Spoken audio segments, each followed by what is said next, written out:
tropical update as of 7:30 a.m. PST July 24th.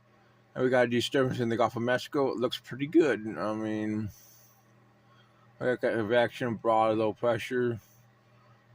Still not an invest, but will creep westward over the next 48 hours and make a landfall in Texas. I'm giving it a slight chance of formation.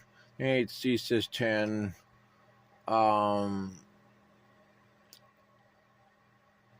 They agree it's going to move westward across the central portion of the Gulf where some slow development is possible.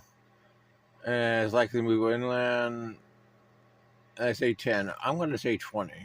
I think there's enough model support, there's enough organization for it to potentially form into a short-lived cyclone, maybe a depression. But there's the GFS at 24 hours. There's it at 36. Moving into Texas, you got this other system in the Central Atlantic, which is right here, which has a broad. It's a broad area of low pressure. I'm also giving 10% as it moves west to westward. And models also kind of support some formation during the next 3 to 5 days. As you can see, that is the GFS between 3 and 5 days heading towards the leeward. I'm labeling this 10% too for a slight chance because there is some model support. Yeah, is 48. Our system moving into Texas. Yeah, here's our other system at 72.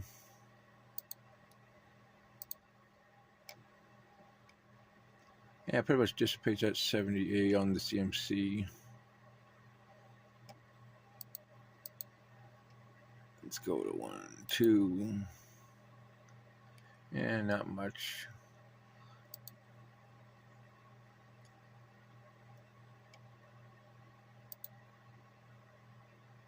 A little bit of system trying to form off Central America has been headed at for the last few days.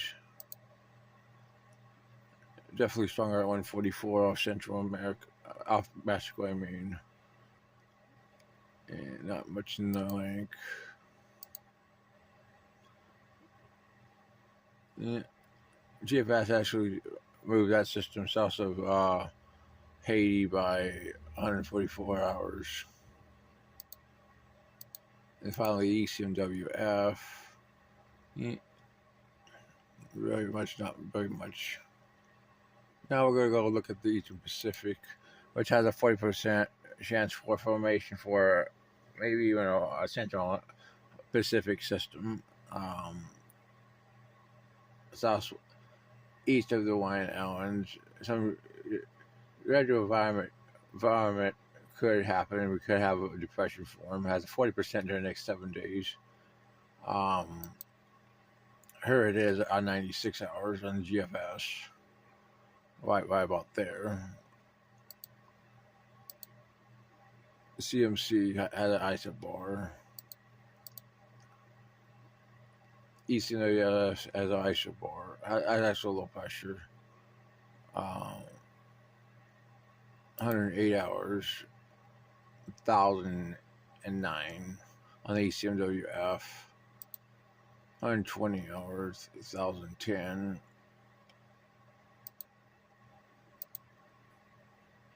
Yeah. GFS probably pulls it into the Central Pacific now. Tries to form a system south of Mexico.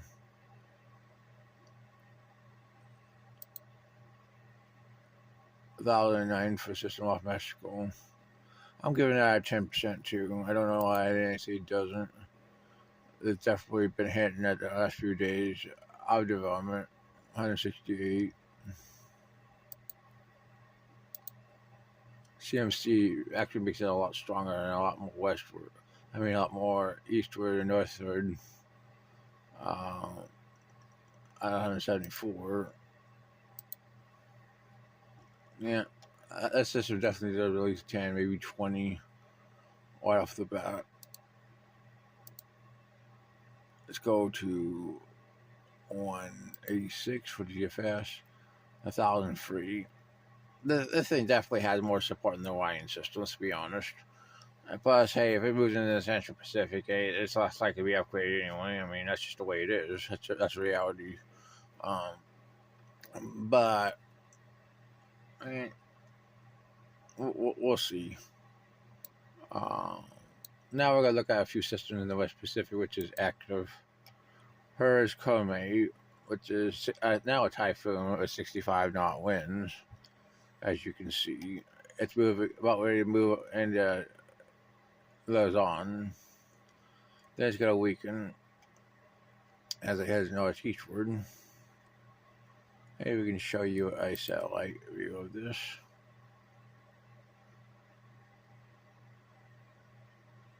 Wow. Look at that eye trying to form as it moves into Luzon. But it's going to be ripped apart over Luzon. Well, yeah, 65 knots, I agree. Let's look at Frisco. It's a 35 knot system, very disorganized. It's going to weaken. And it's going to weaken into a river system pretty soon. Cross has 30 knot winds. Head northward from pretty much Guam, north of Guam. Could strengthen. It has some all support. Yeah, that's your tropical update.